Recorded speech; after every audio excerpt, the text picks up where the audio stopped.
العالمين والصلاة والسلام على سيد الأنبياء والمرسلين وعلى عباد الله الصالحين أما بعد فبسم الله الرحمن الرحيم والصلاة والسلام عليك يا سيدي يا رسول الله والصلاة والسلام عليك يا سيدي يا حبيب الله الصلاة والسلام عليك يا سيدي يا شفيع المذنبين وعلى آلك وأصحابك يا سيدي يا رحمة للعالمين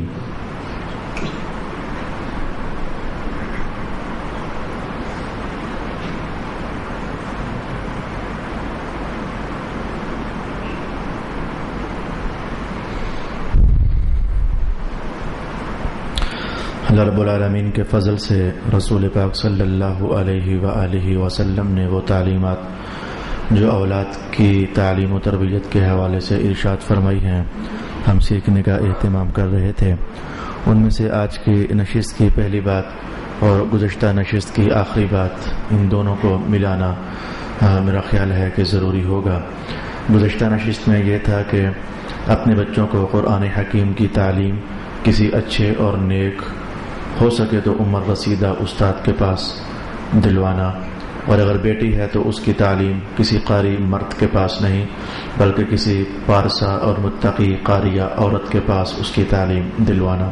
گزشتہ نشست میں یہ دو باتیں ہم نے سیکھنے کا اہتمام کیا تھا. آج کی نشست میں کہنا چاہوں گا کہ والدین کی ذمہ داری ہے کہ جب بچے کا یا بیٹی کا قرآن حکیم ختم ہو جائے تو بس پھر یہ نہیں کہ ختم ہی ہو جائے اور زمانوں تک قرآن حکیم کھولا نہ جائے، بلکہ حکم پاک یہ ہے کہ والد یا والدہ یا دونوں مل کر بچے کو تاکید کرتے رہیں کہ بیٹا روزانہ قرآن حکیم پڑھنا ہوتا ہے. قرآن حکیم اس لیے نہیں ہے کہ ایک بار پڑھ لیا اور اس کے بعد جب ختم ہو جائے تو پھر چھوڑ دیا، بلکہ روزانہ کی بنیاد پر اپنے بچوں کو تاکید کرنا، اپنے ساتھ بٹھانا. رسول پاک علیہ الصلوۃ والسلام کا وہ جملہ کتنا نور سے بھرا ہوا ہے کہ جس گھر میں قرآن حکیم صبح صبح کھل جاتا ہے آسمان کے فرشتے بھی اس گھر کی زیارت کرتے ہیں. یہ خاوند بھی قرآن حکیم صبح کھول کر پڑھے نماز کے بعد، اور اگر پہلے کسی کو ہمت ہے کوئی پہلے اٹھ سکتا ہے تو ماشاءاللہ منع نہیں ہے. اور ایسے ہی بیوی بھی قرآن حکیم کی تلاوت کو روزانہ کا اپنا معمول بنائے، اور ایسے ہی ہر مسلمان قرآن حکیم کی تلاوت کو روزانہ کا اپنا معمول بنائے. آپ میں سے وہ لوگ جنہیں کئی دن گزر جائیں اور قرآن پاک پڑھنے کی عادت نہیں ہے، میں ان سے کہنا چاہوں گا اگر تھوڑا سا یاد پڑتا ہے تو اپنے ماضی میں ذرا جھانک کر دیکھو کہ جس گھر میں آپ نے آنکھ کھولی وہاں کیا قرآن حکیم روزانہ کھولا کرتا تھا، یا پھر ذرا یہ یاد کرنے کی کوشش کرو کہ آپ کے والدین نے آپ کو تاکید کی تھی کہ بیٹا روزانہ قرآن پڑھنا ہوتا ہے. تو جو آج قرآن پڑھنے کی عادت نہیں رکھتے، اصل ماجرا یہ تھا کہ ان کی بچپن کی عادت خراب ہوئی ہے اور بچپن سے ان کو عادت ڈالی نہیں گئی ہے. اسی لیے رسول اللہ علیہ الصلوۃ والسلام وہ چیزیں جو ابھی لازم نہیں بھی ہوتی بچپن ہی سے ان کی تعلیم کا حکم ارشاد فرما دیتے ہیں. بچپن میں جو عادت ڈل جاتی ہے یہ مرتے دم تک ساتھ چلتی ہے. بھائی میری مراد یہ ہے مثلا آپ دیکھیں جب بندہ بالغ ہوگا، کوئی 12 سال میں، کوئی 13 سال میں، کوئی 14 سال میں، کوئی 15 سال میں، بالغ ہونے کے لیے ہر بندے کی الگ الگ ایک عمر ہو سکتی ہے. تو آخرکار 15 سال میں تو سارے ہی بالغ ہو ہی جاتے ہیں. تو نماز فرض ہونی تھی جا کر وہ 15 سال کے بعد یا 14 سال کے بعد، یا جب بھی بندہ بالغ ہو جائے. تو آپ محسوس نہیں کرتے ہو کہ رسول اللہ علیہ السلام حکم فرماتے ہیں کہ 7 ہی سال سے آپ بچوں کو تعلیم دو، ساتھ کھڑے کیا کرو، انہیں نماز سکھایا کرو. یہ کیا چیز تھی؟ ایک شے ابھی لازم ہونے میں 8 سال باقی ہیں، لیکن حضور کہتے ہیں ابھی سے بتاؤ. مانا یہ تھا کہ بچپن میں سکھائی ہوئی عادتیں اور ڈالی ہوئی عادتیں یہ انسانوں میں مرتے دم تک ساتھ چلا کرتی ہیں. بچپن ہی کی تعلیم جو ہے یہ مرتے وقت تک بندوں کے ساتھ رہا کرتی ہے. تو میں نے ایک عنوان آپ کے لیے پورا کر دیا کہ اپنے بچوں کا قرآن حکیم ختم کرنے کے بعد ان کی کڑی نگرانی کیا کرو اور ان سے کہا کرو کہ قرآن حکیم روزانہ 1 پاؤ، آدھا پارا وقت کے حالات کے ساتھ ساتھ وقت زیادہ میسر ہو جائے تو پارا، کم وقت میسر ہے تو آدھا سپارہ کی تلاوت کرنا، یا اپنے بچوں کو اس کی روزانہ کی عادت ڈالا کریں۔ اور والدین کے لیے خوشخبری یہ ہے کہ بچے جب تک بالغ نہیں ہو جاتے، بالغ ہونے سے پہلے وہ جو بھی نیکی کرتے ہیں اور وہ جو بھی نیکی کرتے ہیں تو ان سب کی نیکیوں کا اجر اللہ تعالیٰ والدین کو بھی عطا فرماتا ہے۔ تو میں کہوں گا اگر آپ لوگوں نے عادت ڈالی ہوئے گی تو مجھے حدیث نمبر 2 بھی یاد آ گئی ہے کہ بچپن میں ہی نہیں، اگر بندہ بڑا بھی ہو جائے تو بڑا ہونے کے بعد بھی وہ نیکی کا راستہ جس پر باپ نے ڈالا یا جس پر ماں نے ڈالا، تو جب تک وہ بڑا بھی وہ عمل خیر کرتا رہے گا تو اللہ تعالیٰ اس کا ثواب بھی ماں کو اور باپ کو عطا فرماتا رہتا ہے۔ تو اس طرح آپ ڈبل کمائی کر سکتے ہو، اپنی تلاوت کا اجر الگ، اور اگر بیگم کی عادت نہیں تھی تو اسے عادت کی تلقین کرنا، اس کی تلاوت کا اجر الگ، اور اپنے بچوں کی تلاوت کا اجر الگ۔ تو اپنے اچھا خاص کر کے وہ لوگ جن کے بچے حافظ ہو چکے ہیں، یہ حافظ لوگ اللہ پاک ان کو بھی قرآن حکیم سے لگاؤ نصیب فرما دے۔ یہ اپنے ذہن پر اعتماد کرتے ہیں کہ ہمیں قرآن پاک حفظ ہو گیا اور یاد ہو گیا تو بس ٹھیک ہے، اب کافی ہے۔ کافی نہیں ہے۔ رسول پاک علیہ الصلوۃ والسلام نے ایک موقع پر یوں ارشاد کیا، اگر اونٹ کی رسی کھول دی جائے تو اونٹ جہاں اسے باندھا ہوا تھا تو وہاں سے اسے غائب ہونے کے لیے کوئی زیادہ ٹائم تو نہیں چاہیے۔ ظاہر ہے کہ اتنے بڑے اس کے قدم ہوتے ہیں تو وہ چند قدم اٹھائے گا تو وہ تمہاری نظروں سے اوجل ہو جائے گا، تفسی کر لے گا۔ تو رسول اللہ علیہ السلام فرماتے ہیں کہ جیسے اونٹ کی رسی کھولو تو وہ غائب ہونے میں بہت کم ٹائم لگاتا ہے، تو جو بچہ یا جو شخص قرآن حفظ کر لے اور پھر اس کو دہرائے نہ تو اس کا قرآن اس کے ذہن سے اونٹ سے بھی جلدی غائب ہو جاتا ہے۔ یہ رسول اللہ علیہ السلام نے ارشاد فرمایا، جیسے اونٹ فٹافٹ غائب ہو جاتا ہے تو حافظ بچے اگر قرآن کو دہراتے نہیں رہیں گے تو ان کا قرآن اس سے بھی جلدی دماغوں سے غائب ہو جاتا ہے۔ حافظوں کے لیے محنت زیادہ ہے، انہیں مشقت زیادہ کرنی ہے، انہوں نے اللہ کا قرآن سینے کے اندر محفوظ کیا ہے۔ بلکہ میں آج صبح ایک حدیث شریف پڑھ رہا تھا، اس میں حافظوں کے لیے خاص کر کے ایک عنوان قائم کیا رسول پاک علیہ الصلوۃ والسلام نے۔ تلاش میں حدیث میں کچھ اور کر رہا تھا لیکن لگے تو وہ بات میری نظروں سے گزر گئی، میں آپ کے لیے تلاوت کرتا ہوں۔ ثلاثۃ من توقیر جلال اللہ اکرام ذی الشیبۃ فی الاسلام وحامل کتاب اللہ وحامل العلم من کان صغیرا او کبیرا۔ رسول اللہ علیہ السلام فرماتے ہیں کہ حافظ لوگوں کو چونکہ محنت زیادہ کرنی پڑتی ہے نا، تو 3 کام اور 3 خصلتیں ایسی ہیں کہ جو وہ 3 خصلتیں کرتا ہے تو وہ سمجھ جائے کہ وہ اللہ کی عزت کر رہا ہے، وہ اللہ کے جلال کا احترام کر رہا ہے۔ کام ادھر کے تھے لیکن نسبت رسول اللہ علیہ السلام نے ادھر جوڑ دی۔ میں وہ تینوں ہی آپ کے لیے برکت کے لیے تلاوت کر دیتا ہوں، ان میں سے میرا مدعا صرف ایک کے ساتھ تعلق رکھتا ہے۔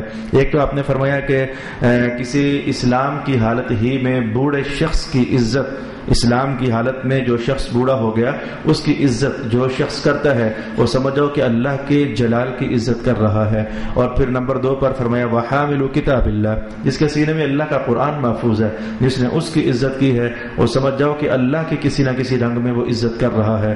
ظاہر ہے کہ ہمیں جاننا چاہیے کہ وہ عزت حافظ کی جسم کی نہیں ہے، وہ اصل میں اس کے سینے میں جو قرآن محفوظ ہے اصل عزت تو اس کی ہوتی ہے۔ ایسے ہی تیسرا جملہ بھی جو محراب نشینوں کے لیے حضور نے فرمایا کہ وحامل العلم، جن سینوں میں اللہ نے مذہب کا علم چھپا دیا تو جو اس کی عزت کرتا ہے، علم والے صاحب کی جو عزت کرتا ہے، اسے سمجھنا چاہیے کہ اصل میں وہ اللہ کے جلال کی عزت کر رہا ہے۔ تو یہاں بھی وہی حال ہے، 6 فٹ کے جسم کی عزت نہیں ہے، اور وہ 6 فٹ کا جسم ہوا یا پبلک سادہ کا 5 فٹ کا جسم، یہ ایک ہی چیز ہے۔ مٹی کے تودے کی کیا قیمت ہے اور گوشت کے اور ہڈیوں کے ڈھیر کی کیا قیمت ہے؟ اصل میں وہ جو سینے میں کتاب اللہ کا علم تھا اور رسول اللہ علیہ السلام کی سنت کا علم تھا، اصل میں تو اس علم کی عزت کی جا رہی ہے۔ حافظوں کو بھی سمجھنا چاہیے، علماء کو بھی سمجھنا ہی چاہیے کہ وہ خوش فہمی میں نہ رہیں، یہ ہماری عزت نہیں ہے بلکہ یہ تو دین محمد الرسول اللہ کی عزت کی جا رہی ہے۔ تو میں نے کہا حافظوں کی محنت بھی بہت زیادہ ہے، اس لیے رسول اللہ نے ان کو ایک اسپیشل مقام بھی تو عطا فرمایا ہے کہ جو اس کی عزت کرتا ہے اور جو اس کی عزت کرتا ہے اصل میں وہ اللہ کے جلال اور اس کی توقیر کی عزت کر رہا ہے۔ ایک بات میری مکمل ہوئی۔ دوسری بات آپ کے لیے آج کی نشست میں کہنے والا ہوں، باپوں پر لازم ہے اور ماؤں پر لازم ہے کیا ذمہ داری؟ اپنے بچوں کو صحیح اسلامی عقیدے سکھانا، اپنی ماؤں کو اور باپوں پر یہ چیز لازم ہے کہ اپنے بچوں کو صحیح اسلامی عقیدے سکھانا. لبرلزم کا قائل ہونے سے میرے دوست گزارا نہیں ہوتا. یہ کہہ دینا کہ سارے صحیح ہوتے ہیں، یقیناً سارے صحیح نہیں ہو سکتے ہیں. جو شخص رسول اللہ کو تیکھی نظر سے دیکھے اور جو حضور کو عزت کی نظر سے دیکھے، اپنے ایمان سے پوچھ کر بتاؤ کیا تم ان دونوں کو آپس میں برابر سمجھتے ہو؟ جو حضور کے اہل بیت کو عزت کی نگاہ سے دیکھے اور جو شخص اپنی زبان درازیاں کرے حضور کی اہل بیت کے خلاف، کیا تم ان دونوں کو برابر سمجھتے ہو؟ اگر سمجھتے ہو تم خود نالائق ہو. تمہیں فرق نہیں معلوم ہے کہ نور اور ظلمت ہوتی کیا ہے. تم خیر اور شر کا فرق نہیں جانتے. اگر تم ان دونوں کو برابر سمجھتے ہو، یہ عنوان کئی گھروں کے اندر چلتا ہے، خاص کر کے افسروں کے گھر میں. 2 روپے کیا زیادہ آ گئے اور منصب کا 1 گریڈ کیا زیادہ ہو گیا، تم اسلام ہی کو فراموش کر دیتے ہو، تم اسلامی قدروں ہی کو فراموش کر دیتے ہو. اور یہ سارے ایک ہی ہیں، خیر ہے، کیا فرق پڑتا ہے، اللہ ایک ہے، رسول ایک ہے، بس اتنا سا کہہ کر کے تو بچوں کو آگے چلا دیا. ہاں جی، پھر جب وہ بچے جوان ہوتے ہیں نا تو پھر اسلام کے اندر اتنے ہی پھر وہ رستم خان بھی ہوتے ہیں. اور یہ اسلام کے لیے مرد مجاہد بن جانا، اپنے ایمان پر سودا نہ کرنا، اپنے عقیدے پر سودا نہ کرنا، یہ اس رگوں میں دوڑنے والے خون کی خاصیت ہوتی ہے جو بچپن میں کسی مقدس اور پاکیزہ ہاتھوں میں پلا ہوا شخص ہوتا ہے. لہذا میں نے آپ سے کہنا تھا، اللہ کا حکم کہہ دیا، رسول اللہ کی بات میں نے کہنی تھی وہ میں نے آپ کے لیے کہہ دی کہ اپنے بچوں کو بچپن ہی سے اسلامی عقائد سکھانا. بھائی اسلامی عقائد سکھانے سے کیا مراد ہوگی؟ کم از کم اس کی عمر کے لیول کے حساب سے مثلا اللہ تعالیٰ کے متعلق اتنی باتیں سکھا دینا. اللہ تعالیٰ نے ہم سب کو پیدا کیا، اللہ تعالیٰ ہم سب کو رزق عطا فرماتا ہے، یہ توحید کے متعلق عقائد ہو گئے. اللہ نے ہم سب کو زندگیاں عطا فرمائی، اللہ تعالیٰ ہم سب کو موت عطا فرمانے والا ہے، اللہ تعالیٰ ہم سے جو کچھ کیا دنیا میں اس کا حساب لینے والا ہے، اللہ تعالیٰ جنتیں عطا کرنے والا ہے. جو شخص اللہ کی نافرمانی کرے اللہ اسے دوزخ میں ڈالنے والا ہے. مثلا یہ سمپل اور ایک جملے پر مشتمل عقیدہ اپنے بچوں کو سکھا دینا. آئیے رسول پاک علیہ والسلام کی طرف رسول اللہ کے متعلق اتنا کہہ دینا کہ حضور کی عزت کرنا یہ عین ایمان ہے. جو بچہ حضور کی رسول اللہ کی عزت نہیں کرتا، جو مسلمان بھی عزت نہیں کرتا، وہ مسلمان ہے ہی کہاں. رسول اللہ علیہ السلام کو اللہ نے اپنی ذات کے بعد سب سے اونچا مقام عطا فرمایا، یہ چیز بتا دینا. رسول پاک علیہ الصلوۃ والسلام کی سیرت اقدس کا ایک پہلو نور سے بھرا ہوا ہے، مثلا یہ بات اپنے بچوں کو بتا دینا.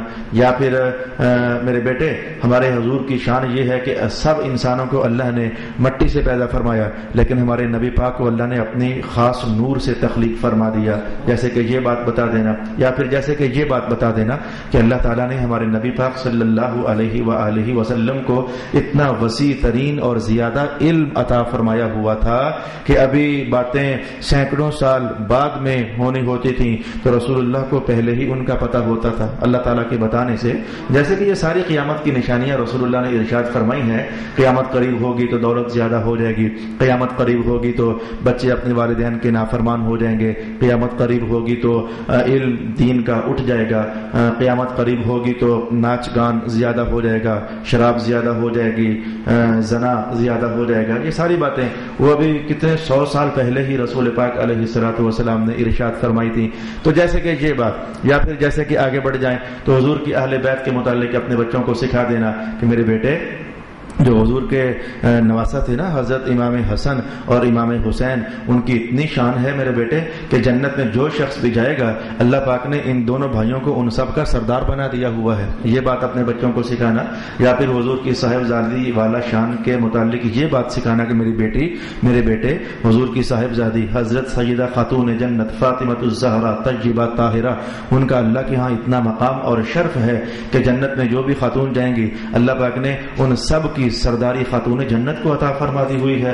تو مثلا اس طرح کی باتیں. یا پھر کوئی بہت بڑی بات اگر بچے کو سمجھ آ سکتی ہوئی تو یہ بتا دینا کہ حضور کا خاندان ایسا خاندان ہے کہ ان کے گھروں کے کئی کام تو آسمان سے فرشتے آ کر جایا کرتے تھے. یا پھر جیسے کہ یہ بات بتا دینا الا ھذا القیاس. میرے بھائی آگے بڑھ جائیں تو اولیاء ہیں، پھر علماء امت ہیں، اور اپنے والد، یا جو عقائد اسلام کے بنتے ہیں، مرنے کے متعلق عقائد، قبر کے متعلق عقائد. ہاں جی، قبر کے اندر اللہ کی نعمتیں بھی ہیں اور قبر کے اندر اللہ کی طرف سے عذاب بھی ہے. اگر بچپن میں والدین نے سکھایا ہوتا نا تو آج کا پروفیسر طبقہ یا آج کا کالج میں گھومنے والا شخص یا آج کا پھر لبرلزم کا قائل شخص سینکڑوں احادیث کا انکار نہ کرتا. کتنے لوگ ایسے ہیں جو انکار کرتے ہیں کہ قبر کا عذاب کوئی شے نہیں ہے, قبر میں اللہ کی نعمتیں کوئی شے نہیں ہے. یہ تو اللہ کا شکر ہے کہ ہم امتی رسول اللہ کے ہیں, ہم نے کلمہ رسول اللہ کا پڑھا ہے, اس لیے بات انہیں کی مانیں گے. اور ان ایسے پروفیسروں کی بات اور ان ایسے جناب میں کہوں کہ کالجوں میں دھکے کھانے والوں کی بات ہم کیسے مان سکتے ہیں؟ ایک طرف یہ ہیں, ایک طرف ہمارے آقا ہیں, ہم امتی ان کے ہیں, ہم نے کلمہ ان کا پڑھا ہے تو انہیں کی بات مانیں گے نا. وہ تو فرماتے ہیں کہ قبر کے اندر عذاب بھی ہے اور قبر کے اندر اللہ کی رحمت کا اظہار بھی ہے, ہم تو انہیں کی بات مانیں گے. ہمارے لیے باہر کے حضور کے مقابلے میں کسی کی کوئی قیمت نہیں ہے. اگر یہ بچپن میں کہہ رہا ہوں کہ یہ تعلیمات یہ لوگ اپنے کسی محترم استاد سے یا محترم باپ سے یا محترم ماں سے پا چکے ہوتے تو آج یہ اس طرح کا ستیہ ناس قسم کا عقیدہ اپنے لیے اختیار نہ کر لیتے. تو عقائد اسلام بچپن ہی میں بچوں کو سکھانے چاہیے, اس لیے کہ بچپن میں سکھائی ہوئی تعلیم یہ پتھر پر لکیر کا کام کرتی ہے, یعنی انتہائی پختہ ہوتی ہے اور انتہائی مضبوط ہوتی ہے. ڈھیروں باتیں ایسی ہیں مجھے اپنی بچپن کی آج بھی کل کی طرح یاد ہیں کہ ہماری ماں نے ہمیں کیا سکھایا یا میرے والد محترم نے مجھے کیا سکھایا, کل کی طرح آج مجھے وہ باتیں بالکل صاف صاف بغیر بھولے مجھے یاد پڑتی ہیں. تو بچپن کے اندر جو تعلیم بھی آپ اپنے بچوں کو دے دو گے وہ مرتے دم تک ان کے ساتھ چلے گی. اب آگے بڑھ جائیے. پھر عقائد میں سے خاص کر کے اسپیشل عنوان پر حدیث شریف وارد ہوئی, وہ ضرور کرنا. کون سی شے؟ قال رسول اللہ صلی اللہ علیہ وآلہ وسلم ادبوا اولادکم ثلاثۃ اشیاء.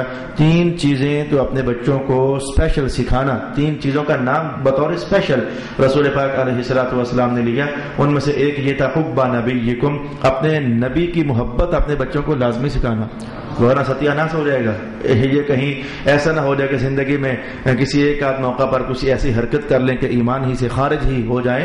تو بچپن ہی سے ان کو سکھا دینا کہ نبی پاک کی تعظیم ہم پر فرض عین قرار دے دی گئی ہے, فرض کفایہ بھی نہیں کہ کوئی ایک کر لے تو باقی سب کی طرف سے ہو جائے. حضور کی تعظیم کرنا یہ فرض عین قرار دے دی گئی ہے ہم سب پر. حضور سے محبت کرنا, کبھی بھی غلط نظریے سے نہ سوچنا, کبھی بھی غلط رویہ اختیار نہ کرنا, کبھی بھی غلط بول نہ بولنا, کبھی بھی دھیما لہجہ رسول اللہ کے لیے استعمال نہ کرنا, یہ عین ایمان ہے. تو حضور فرمایا کرتے تھے یہ اپنے بچوں کو بتا دینا. تو اسی حدیث اچھا دوسرا جز یہ تھا کہ اپنے بچوں کو اپنے نبی کی آل کی محبت بھی سکھا دینا.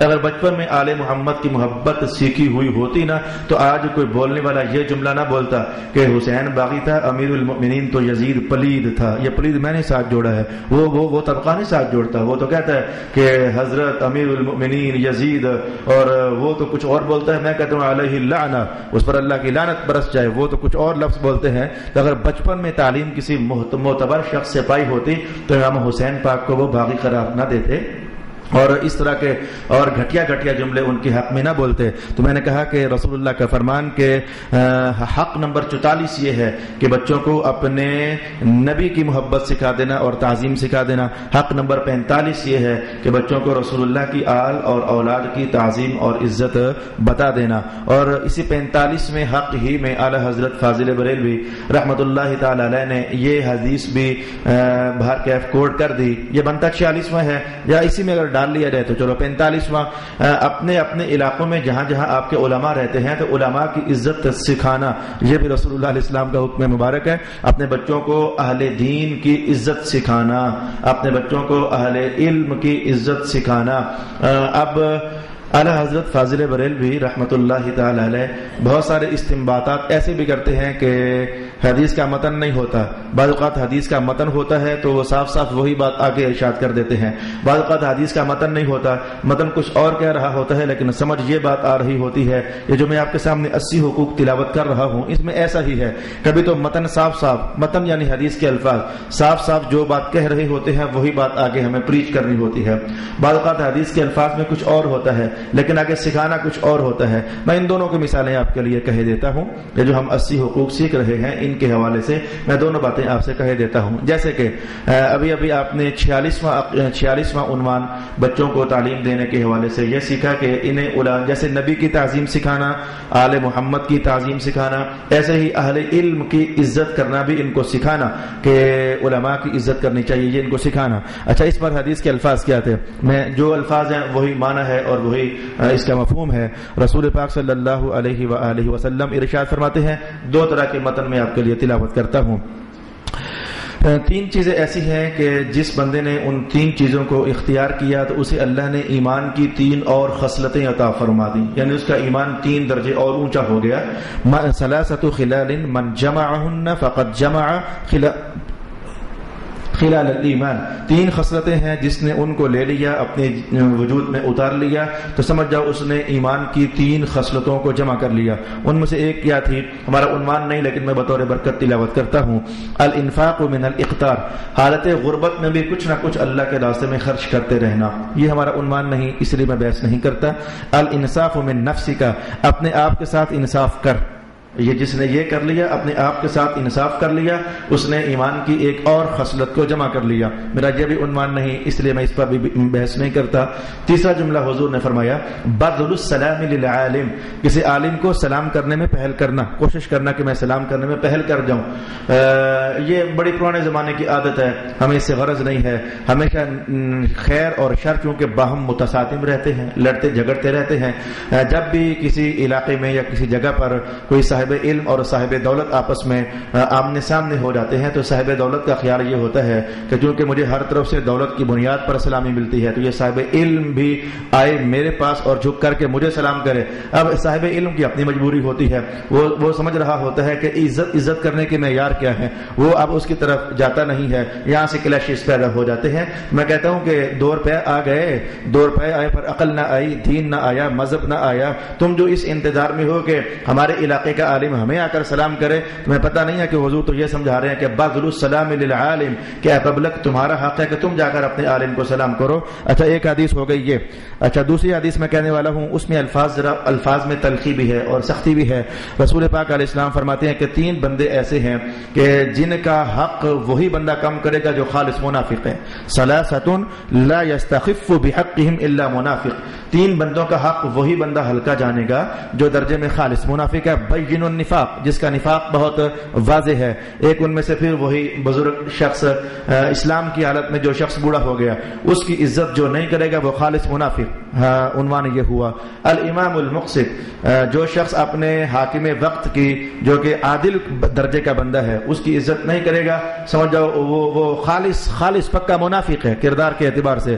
اور تیسری بات حضور نے فرمایا، معلم الخیر، جو شخص خیر کی تعلیم دینے والے کی عزت، الفاظ بدلے ہیں، مراد صاحب علم ہی ہے، علماء ہی ہیں، جو خیر کی تعلیم دینے والے کی عزت نہ کرے گا وہ شخص کردار میں خالص منافق ہے۔ یہ جیسے کہ یہ 2 حدیثیں ہو گئیں، یہ 2 حدیثیں، میرا عنوان تو کمپلیٹ ہوا کہ حضور نے فرمایا کہ اپنے بچوں کو نبی کی تعظیم بھی بتاؤ، اہل بیت کی تعظیم بھی بتاؤ، اولیاء اور صالحین کی تعظیم بھی بتاؤ، یا اولیاء اور صالحین یا اصحاب علم ہی تو ہوتے ہیں۔ اس لیے حدیث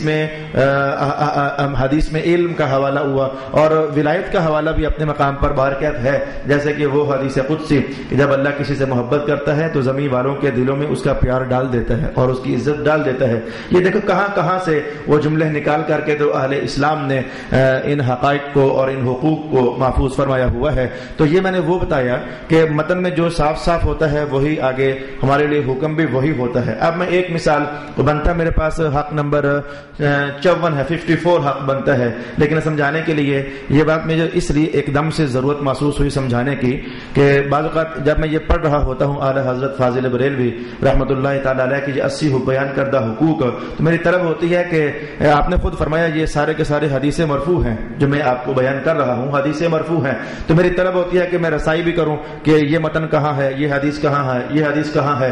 تو بعض اوقات حدیث کا متن ملتا نہیں ہے، تو پھر مجھے وہ اللہ پاک کی طرف سے سمجھ میسر ہوئی کہ حدیث کا متن بعض اوقات کچھ اور کہتا ہے لیکن سمجھایا کچھ اور جا رہا ہوتا ہے۔ میں یہ آپ کے سامنے اعلیٰ حضرت کی عبارت پڑھتا ہوں، وہ حدیث کا متن نہیں ہوگا لیکن آپ سمجھ جاؤ گے جب میں بات کو آپ کے لیے کھولوں گا۔ بیٹیوں کے بارے میں خاص کر کے رسول پاک علیہ السلام فرماتے ہیں، بیٹیوں کے بارے میں خاص کر کے رسول اللہ علیہ السلام فرماتے ہیں اب میں یہ نہیں کہتا کہ فرماتے ہیں، میں ذرا پہلے بات وہ کرتا ہوں جو اعلی حضرت نے ارشاد فرمائی. فرماتے ہیں کہ بیٹیوں کا خاص حق یہ ہے کہ انہیں بہار دانش نہ پڑھنے دیا جائے، انہیں مینا بازار نہ پڑھنے دیا جائے، انہیں مثنوی غنیمت نہ پڑھنے دیا جائے، انہیں عشقیہ کتب نہ پڑھنے دی جائیں، اور انہیں غزلیات فسقیہ پر مشتمل بکس اور شاعری اور پوئٹری نہ پڑھنے دی جائے. اب یہ حدیث کے الفاظ نہیں ہیں، یہ جو میں نے 4-5 کتابوں کے نام لیے یہ کہ حدیث کے کتاب الفاظ نہیں ہے. ظاہر ہے اس دور میں تو یہ کتابیں تھی نہیں، لیکن آپ فرماتے ہیں کہ حدیث میں آتا ہے کہ ان کو یہ کتابیں نہ پڑھنے دی جائیں.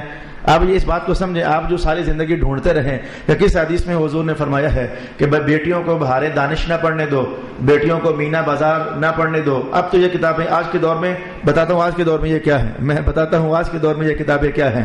اچھا، پھر بیٹیوں کو یہ عشقیہ ناول اور غزلیات فسقیہ یہ نہ پڑھنے دیے جائیں. حدیث میں یہ آتا ہے، اعلیٰ حضرت فرماتے ہیں حدیث میں یہ آتا ہے، حالانکہ حدیث میں یہ نہیں آتا. جو حدیث میں آتا ہے میں آپ کو وہ بتانے لگا ہوں. بسم اللہ الرحمن الرحیم. رسول اللہ علیہ السلام فرماتے ہیں کہ اپنی بیٹیوں کو سورۃ یوسف کا ترجمہ نہ پڑھنے دینا.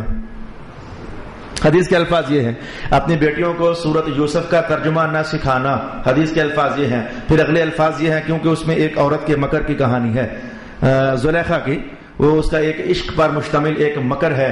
تو اس سے اعلیٰ حضرت سمجھاتے ہیں کہ اگر پرانی تاریخ میں سے ایک تاریخی حوالہ کسی عورت کے عشق پر مشتمل ہو اور وہ قرآن بھی ہو تو حضور کہتے ہیں یہ نہیں سکھانا.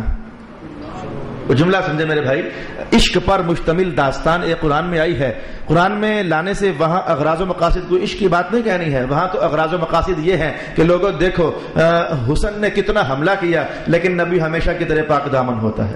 وہاں تو کچھ اس طرح کے مقاصد ہیں جو کہ قرآن حکیم سامنے لانا چاہتا ہے حضرت یوسف علیہ السلام کی پاک دامنی کے حوالے سے. وہاں تو مقاصد یہ تھے، لیکن کیونکہ آخر اس میں ایک عورت کے عشق پر مشتمل مکر کی کہانی ہے. اب آپ سمجھیں کہ حدیث میں یہ آتا ہے، حالانکہ آتا نہیں ہے لیکن پھر بھی آتا ہے. جب عشق پر مشتمل کہانی قرآن کی ہو تو حضور فرمائیں کہ یہ بھی بیٹیوں کو نہ سیکھنے دینا، اس لیے کہ پڑھے جانے والے الفاظ بھی وجود میں اثر چھوڑتے ہیں، سنے جانے والے الفاظ بھی وجود میں تاثیر پیدا کرتے ہیں. تو اگر عشق کی بات قرآن بھی کہے، عورتوں کے عشق کی کہانی قرآن بھی کہے تو حضور فرمائیں کہ نہ پڑھنے دینا. پھر حدیث نے کہہ دیا نا کہ بہار دانش نہ پڑھنے دینا یا مینا بازار نہ پڑھنے دینا. قرآن بھی ہوتا تو پڑھنے کی اجازت نہیں ہے، یا تمہارے ہاتھوں کے لکھے ہوئے ناول پڑھنے کی اجازت بلا بیٹیوں کو کیسے ہو سکتی ہے؟ یہ کثیر گھروں کے اندر یہ عنوان چل رہا ہے، 3 عورتوں کی کہانیاں. اچھا جی، خاتون ڈائجسٹ اس نام سے، یا پھر وہ اخبار جہاں جس میں عورتوں کی کہانیاں باقاعدہ مشتمل. یہ مجھے پتا اس لیے ہے کہ زمانہ جاہلیت میں ہمارا بک سٹال تھا، یعنی جاہلیت سمجھا کہ جب میں یہ مذہب کے علم سیکھنے کی طرف نہیں بڑھا تھا تو لوگ ہمیں آ کر کہا کرتے تھے کہ یہ اس دور کے جو جاسوسی ڈائجسٹ تھا، سسپینس ڈائجسٹ تھا، یا پھر خاتون ڈائجسٹ تھا، یا پھر اخبار جہاں، اس ایسی چیزیں تھی، یا پھر عمران سیریز ہوا کرتی تھی، یا ٹارزن کی کہانی، جو اس دور میں چلتا تھا تو اس میں خواتین کی کہانیاں باقاعدہ ہوا کرتی تھیں. تو مجھے پڑھنے کا اتفاق بھی ہوا، اس دور میں پڑھنے کا اتفاق بھی ہوا. تو تب تو احساسات چھوٹے تھے، لیکن اب محسوس ہوتا ہے کہ وہ تو بڑی غلط چیز تھی، اور وہ تو احساسات کو بیدار کرنے والی جیسے باتیں ہوتی ہیں. تو میرے دوستو، میں نے اپنا عنوان آپ کے لیے کہہ دیا. یہ اب میں 54 نمبر پر جا کر یہ بات نہیں کہوں گا. میں نے آج ابھی اسی وقت آپ سے کہہ دی کہ اگر تمہارے گھروں میں یہ خاتون ڈائجسٹ چلتے ہیں اور یہ لیڈیز کے لیے جو اسپیشل ڈائجسٹ چھپتے ہیں وہ چلتے ہیں تو پھر حضور کا فرمان سامنے کر لو. یہ عشقیہ بات قرآن بھی کہے تو وہ نہ سکھانا، تو بھلا یہ ناول وغیرہ پڑھنے کی اجازت رسول اللہ علیہ الصلوۃ والسلام پھر کیسے دے سکتے ہیں؟ ہماری بیٹیاں یہ میڈیا ہی سے تو سیکھتی ہیں، کبھی پرنٹ میڈیا، کبھی الیکٹرانک میڈیا، یہ گن من، یہ الجھاؤ زندگی کے، یہ ادھر ہی سے تو میرے دوست سیکھے جاتے ہیں. تو احتیاط کرنے کی ضرورت ہے. اب بات سمجھ آئی ہے کہ جو میں آج پہلے کہا تھا کہ اپنے بچوں کو قرآن ختم کرنے کے بعد ادھر ہی لگائے رکھنا، مسلسل ادھر ہی لگائے رکھنا. اگر توجہ میں قرآن چھایا ہوتا، توجہ میں تفسیر چھائی ہوتی، توجہ میں سیرت چھائی ہوتی، توجہ میں حضور کی ازواج کی کہانیاں چھائی ہوتی، وہ بھی تو کہانیاں ہیں، وہ پڑھیں حدیث میں، وہ بھی تو کہانیاں ہیں. یا حضور کی جو صاحبزادیاں ہیں، بیٹیاں ہیں، ان کی کہانیاں، یا پھر جو خواتین اسلام ہیں، صحابہ کی خواتین، ان کی کہانیاں وہ لا کر دینا. وہ نور ہیں، وہ کرم ہیں، وہ عفت معاب ہیں، وہ طہارت سے لبریز ہیں اور وہ پاکیزگی سے بھری ہوئی ہیں. وہ کہانیاں اپنے گھروں میں لائیں. اور یہ ان ڈائجسٹس کو میں کہوں گا کہ اگر مذہب کی بات کا کوئی تمہارے اندر دائیا ہے ماننے کا تو گھروں سے غائب کر دینا، وگرنہ یہ گھر بیٹھے بٹھائی بیٹیوں کو اور بیٹوں کو نہ جانے کہاں سے عشق چڑھ جاتا ہے، اور پھر باپ کی عزت کا بھی خیال نہیں رہتا، آخرکار ماں کی عزت کا خیال بھی نہیں رہتا۔ آخرکار میں نے چند دن پہلے ٹیلی ویژن میں خبر سنی کہ ایک لڑکی نے اپنی محبت کی خاطر اپنے باپ ہی کو قتل کر دیا۔ یہ گجرانوالہ کی کہانی کے حوالے سے بس ہو گیا عشق، یہ عشق تو پھر آگ ہے نا، بندوں کو جلا دیتی ہے۔ پیچھے تو شیطان کے مکر ہوتے ہیں کہ پہلے اکساتا ہے اور پھر آگے بڑھاتا ہے، پھر کرتوت میں جب بندہ اتر جاتا ہے تو پھر وہ کہتا ہے انا بریء منک، بھائی میں تو تم سے بری ہوں، میرا کام اتنا ہی ہے، اب جو کچھ میں دیکھ رہا ہوں نا تمہارے ساتھ ہونے والا ہے، تم اصل میں دیکھ نہیں رہے ہو، میں تو وہ جا رہا ہوں، اور چٹکی بجا کر تو وہ بھاگ جاتا ہے۔ تو واپس پلٹیے، میں نے لگے ہاتھوں یہ بھی کہا کہ ان 80 حقوق کو پڑھتے ہوئے کبھی آپ کو یوں محسوس ہو کہ یار یہ حضور کے زمانے میں یہ ناول کہاں ہوتے تھے، تو اعلی حضرت فرماتے ہیں کہ حدیث میں آتا ہے کہ یہ ناول نہ پڑھنے دینا، تو اب آپ کو سمجھ آ گئی کہ کہا حضور نے سورۃ یوسف کی کہانی کے متعلق ہے، لیکن اس کے ساتھ ریلیٹ کرتے ہوئے آپ سمجھ جائیں کہ اگر سب سے عمدہ کلام ہو لیکن عنوان عشق کا ہو تو وہ بھی پڑھنے کی اجازت نہیں ہے، کہیں اندر سے نفس برباد نہ ہو جائے، خرابی پیدا نہ ہو جائے، تو بھلا جو ہمارے ہاتھوں کے تخلیقی ناول ہیں انہیں پڑھنے کی اجازت رسول پاک علیہ الصلوۃ والسلام کیسے پھر ارشاد فرما سکتے ہیں۔ حق نمبر 46 میں آپ کے لیے تلاوت کرنا چاہوں گا، اور چونکہ مختصر ہے اور ہم پہلے سے جان چکے ہیں، صرف حدیث کا متن پڑھتے ہی وہ ہماری بات کمپلیٹ ہو جائے گی۔ رسول اللہ علیہ السلام فرماتے ہیں کہ جب بچے 7 سال کے ہو جائیں پھر انہیں نماز کی تلقین کرنا۔ ابا حضور پڑھتے ہوں گے تو بچوں کو پڑھائیں، شرم کرو ابو، اور مائیں حضور پڑھتی ہوں گی تو بچوں کی تلقین کرے گی نا، اور بیٹیوں کو ساتھ کھڑا کریں گی نا۔ سب سے کہوں گا شرم کرو مسلمانوں، 40 سال کے ہو گئے، جو کام تمہیں 7 سال میں کر لینا چاہیے تھا 50 سال کے ہو کر بھی نہ کر سکے، 40 سال کے ہو کر بھی نہ کر سکے، 60 سال کے ہو کر بھی نہ کر سکے۔ اگر تو کسی دل میں اللہ اثر اتارے تو میرا یہ تھوڑا سا غصے سے بولنا شاید مفید ہو جائے، وگرنہ ہمیں باہر کیف اپنا امانت کا حق ادا کرنا ہی ہوتا ہے۔ اللہ تعالیٰ میرا اور آپ کا حامی و ناصر، و آخر دعوانا الحمد للہ رب العالمین۔